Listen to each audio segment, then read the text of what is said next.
My name is Jill Sutherland, and I've known Hoberleigh now for almost 10 years. And in that amount of time, I've just seen her grow and develop really exponentially. That's great.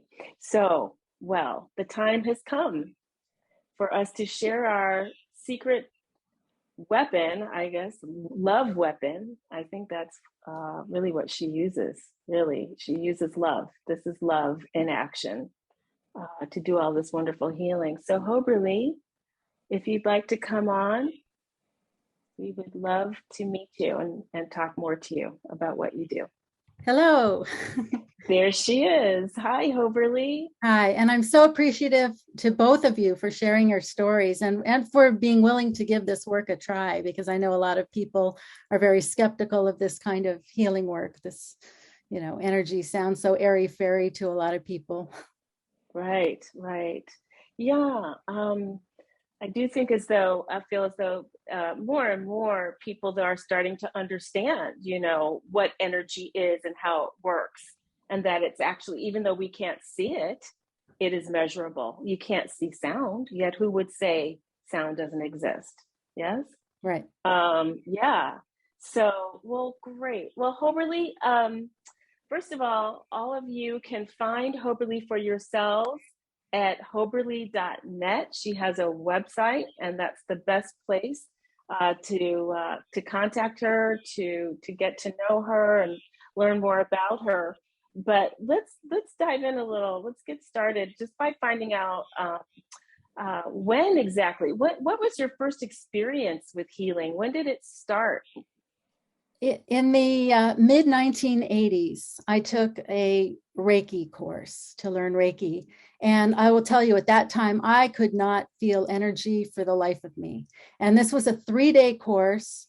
When they did the attunement on me in order to open up to allow me to be able to give Reiki, was the first time I ever felt energy in my body. It went down my spine, and it was such a strong feeling. And I remember saying to myself, this is real. There is no way I can imagine this. It's happening. I felt energy go down my spine and back up my spine. Now, in the 3 days, it was a Friday, Saturday, Sunday, the teacher who was teaching this class, and I don't remember, 30, 40, 50 people were in the class, and everybody throughout the days kept saying, wow, feel the energy in this room. Isn't this cool? Wow, this is great. I could not feel a thing. I thought these people are either lying or they're crazy. And then maybe the last 10 minutes of class, all of a sudden I got it. This was on Sunday afternoon. And all of a sudden I felt this incredible, blissful feeling of love. And I thought, wow, I want to stay in this forever. And then the teacher said, well, that was the class. Everybody have a good life. And, and I thought, no, don't end it. But that was the first time I really felt energy, and I knew it was real. Mm-hmm. Because for most of my life, I couldn't feel anything at that point. And I was in my mid-20s.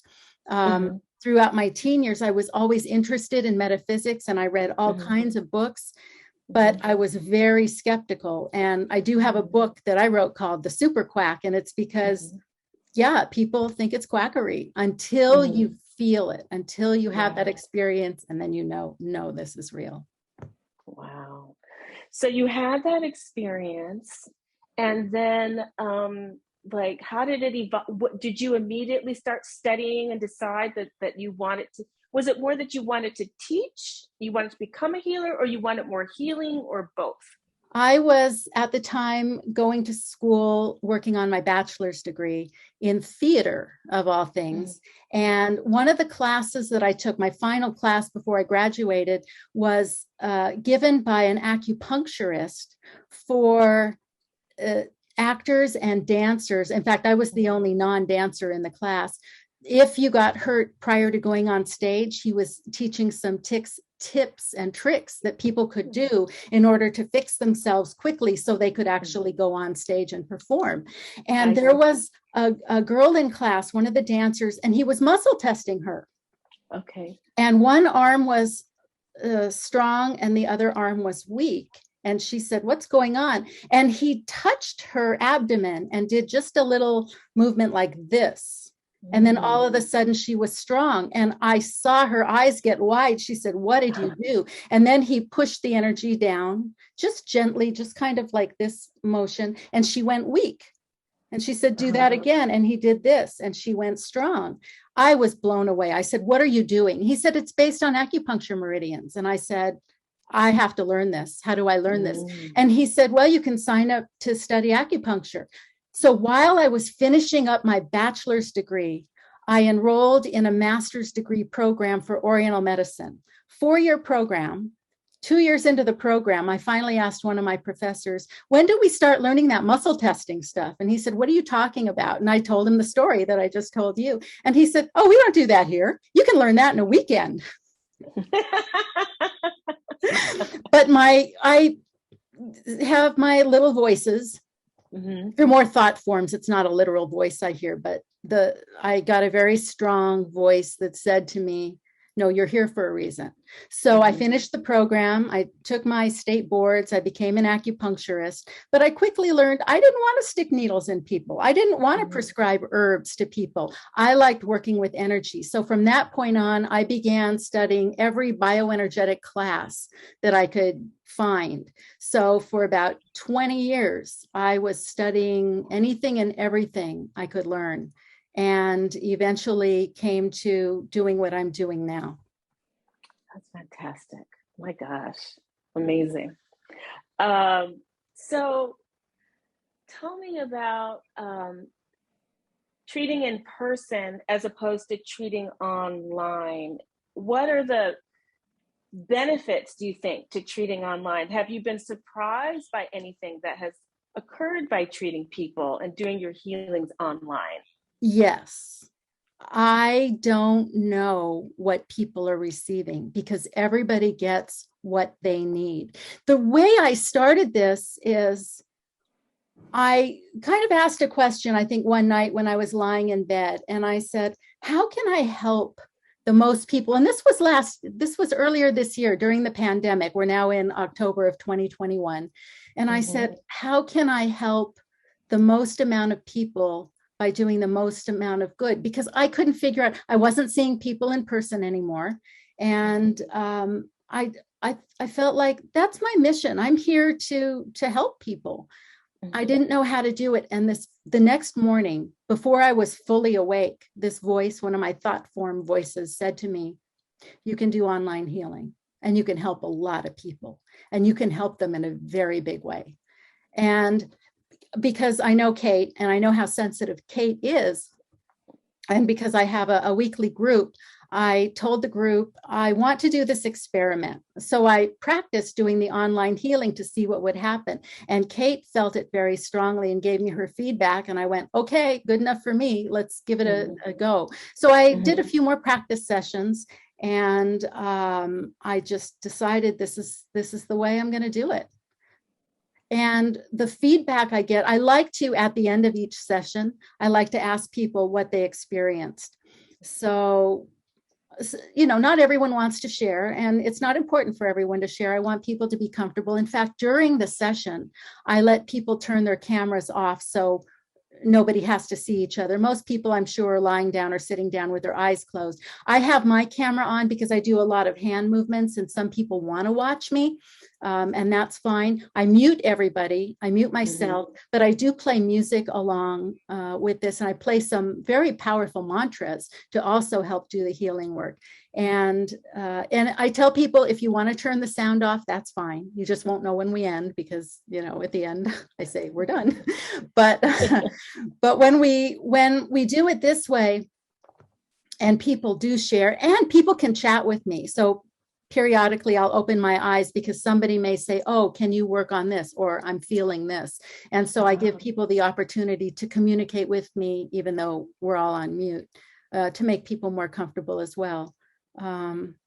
What else can I say? Did I answer the question? Yes, you did. You did beautifully. And I just had a thought. Talk to us a little bit about religion. Do you feel as though your healings in any way contradict, let's say if somebody's Christian or Jewish or Muslim or Buddhist? How do you feel that there's any kind of conflict with any of the healing that you do if somebody is a particular religion? I can't imagine that that would be the case. It depends on the person's belief system.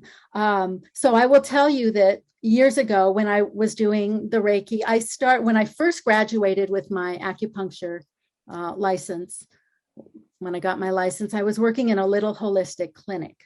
Mm-hmm. And it was a small little city that had people who had very specific Christian beliefs.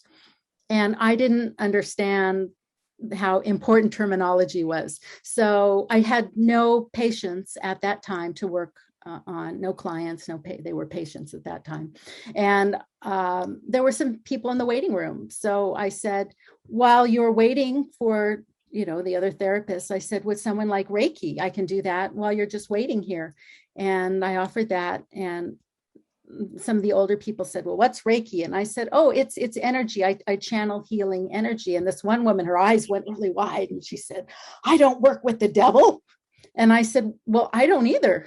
And I was very confused. And I found out that a lot of people have the belief that anything that's channeled is from the devil or from a negative source. So, somebody may have beliefs that this is contradictory to theirs. I don't. I believe there's one source, and that source is love.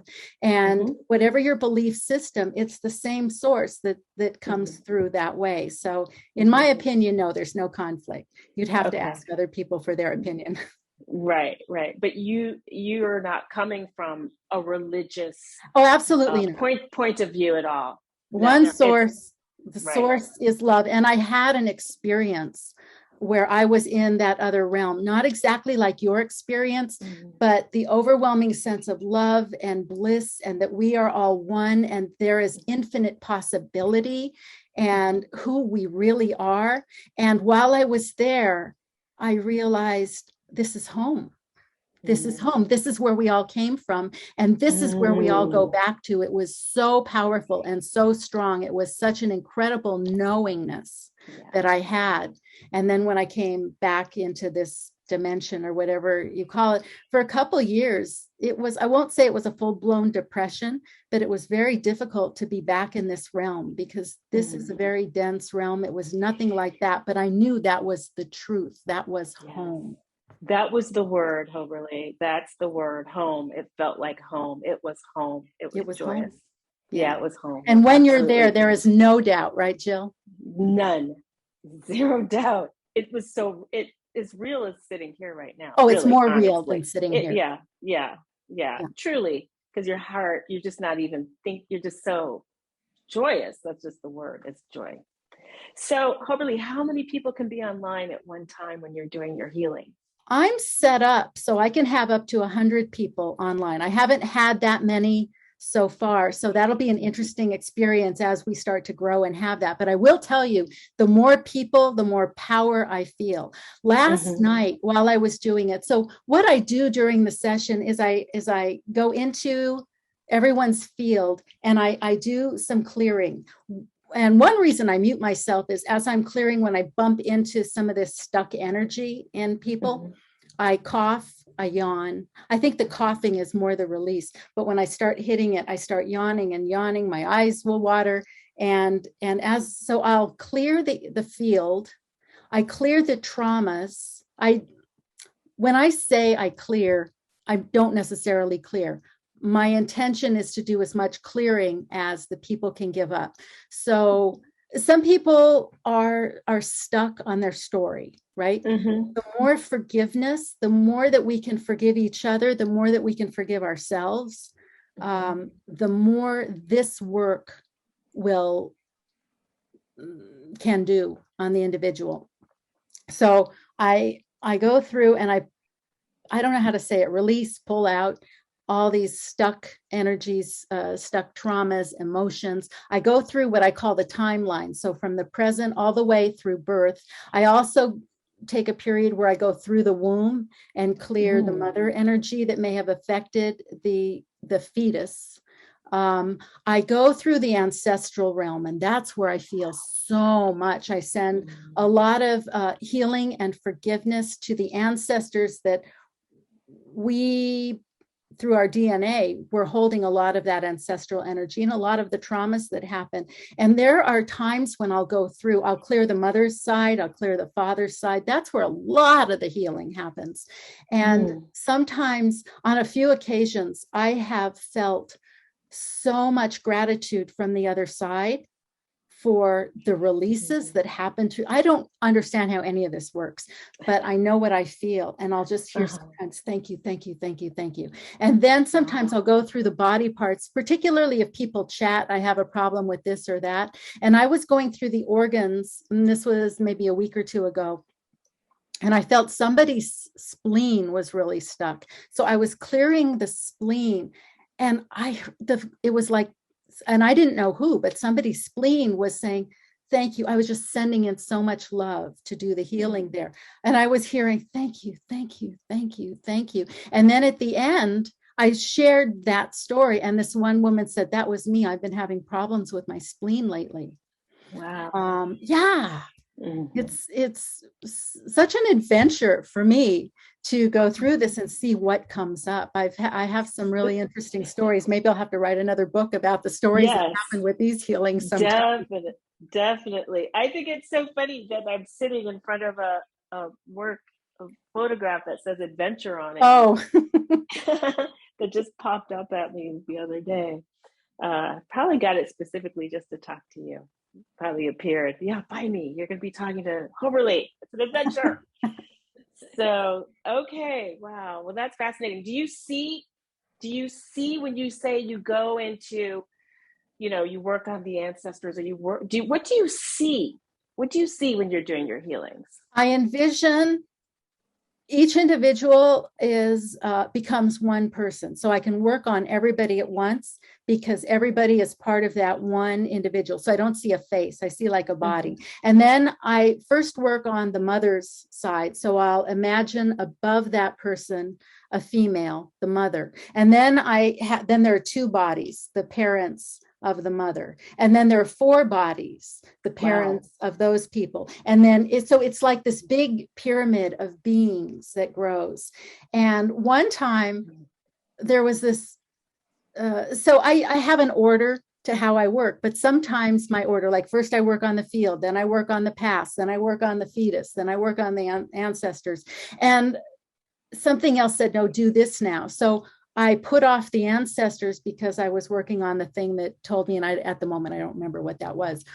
So when I got to the ancestors, there was this one woman that popped out. I believe she was somebody's mother. And she said, well, it's about time you got to us. We've all been waiting here. She said, and I said to her, silently in my head that I don't know how to explain the communication of how it happened, but I said, you know what? It's going to be really good. You're going to like this. And as I did it, I felt like this force field of wind that was blowing really hard. And it was this force field of love, because I don't know who she was, but she felt like she was a very stubborn person that, I remember what it was. She had suffered a lot in life, and her suffering was her badge of honor, and she wasn't willing to give that up. That was her struggle in life, and she survived all this. And that was kind of her energy. This powerful force of love had to like blow into her so hard to be able to move that, because she didn't want to give it up. And it did. It started blowing it away. Wow. And then her heart opened up. And it wasn't just her, it was everyone, but I could feel that force was directed mainly to her, because she needed that much love to overcome that much pain that she was still holding on to. That was probably the most profound of all the ancestral part of this work that I do. But what's happened lately is maybe halfway in. So I do a 20-minute shorter version if people just want to sign up for that, or I do the 1 hour, which can be a little less than an hour, because I'll wait a few minutes if not everybody's online yet. Hopefully people get there on time. But right. Anyway, So, oh, I lost my train of thought. What was I saying? You talking about that woman and the wind and how profound it Oh, was. so what's been happening lately is I almost go into a trance. And I was like last night when I was doing it, I just had to go into this place. It was almost like I was in an alpha state. And I said, okay, I just need to let this be. And I get myself out of the way to allow whatever healing is coming through, because I'm not the healer, right? I'm the channel that's allowing things to come through. So when I get hits and indications, yes, I will. My intention is to direct it towards that. But certainly I don't do any healing.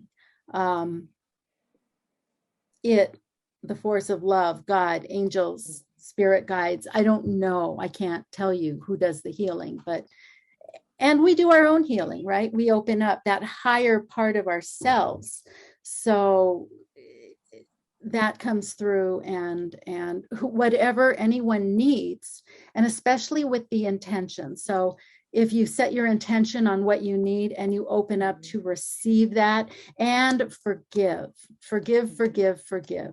yourself for holding on to whatever this stuff is, whatever has happened, whatever anyone has done to us, whatever we've done to anyone else, whatever we've done to ourselves, with our thoughts. Yeah. Thoughts are so powerful. Yes. Yeah. Wow. I love that for the. Please, Kate. I'm sorry. I was just going to add that when you were talking about the force field of wind, that force field of love, that is how I know Hoberleigh to be in everyday life. She's like a force field of love. I feel like that's why you're able to channel this energy, because that's how you Yes. live your life. Well, that's so sweet I of you agree. to say. Yeah. Yeah. Yeah. If I can add to that, I think you're one of the most generous people I've ever known. So generous with your time and your energy, and just just so generous. Well, thank Just you.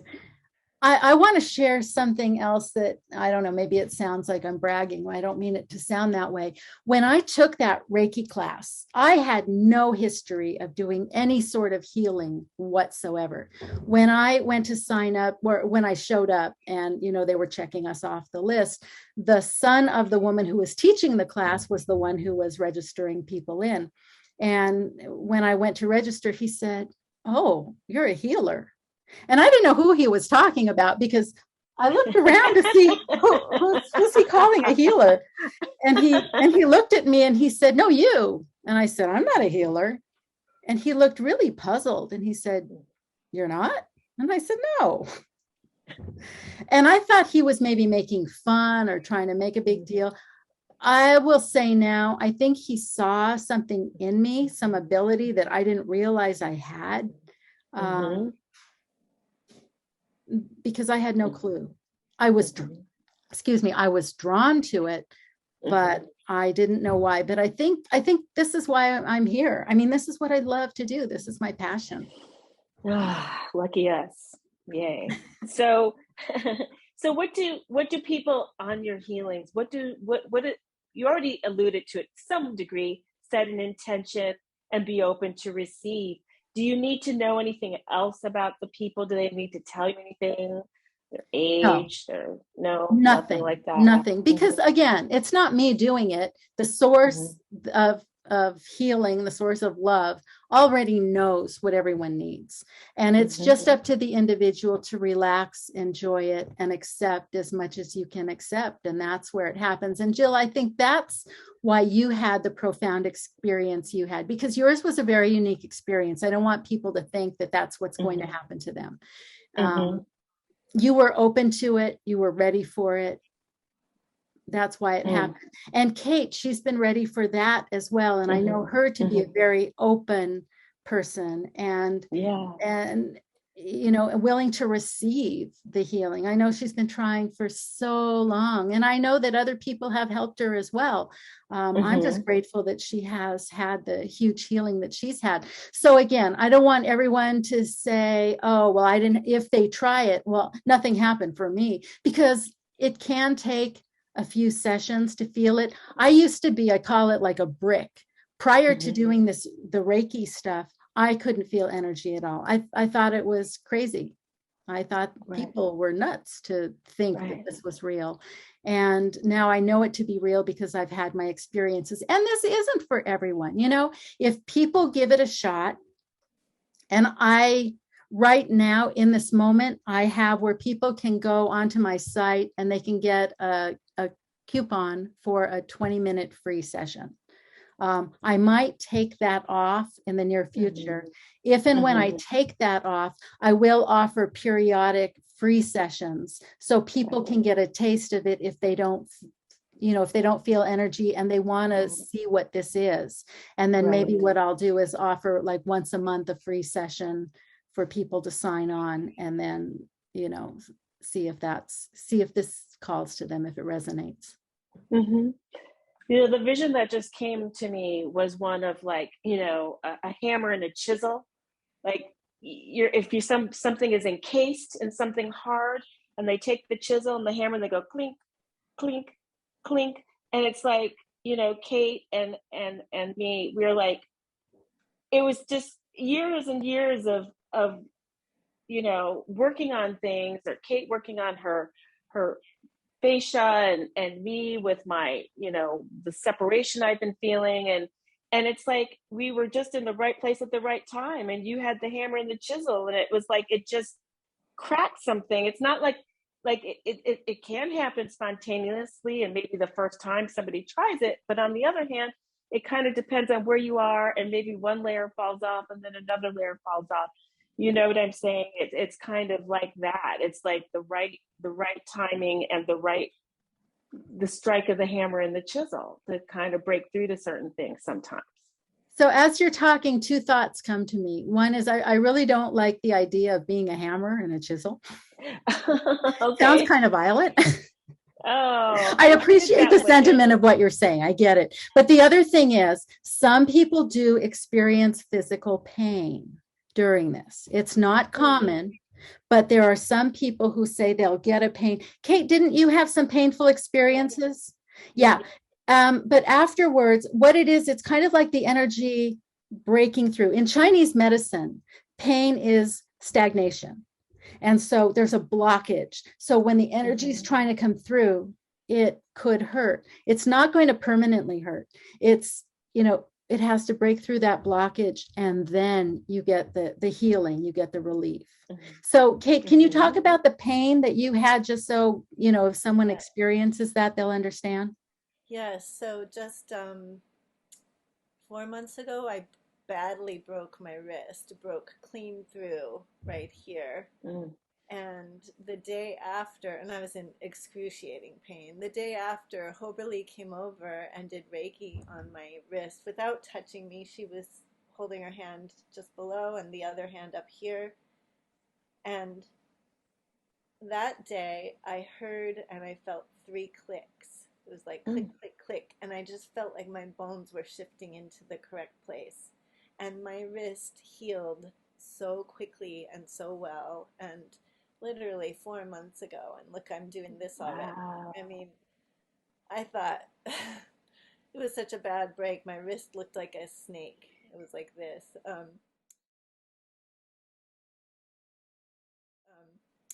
But then I did one of her online sessions, and I felt a pain there.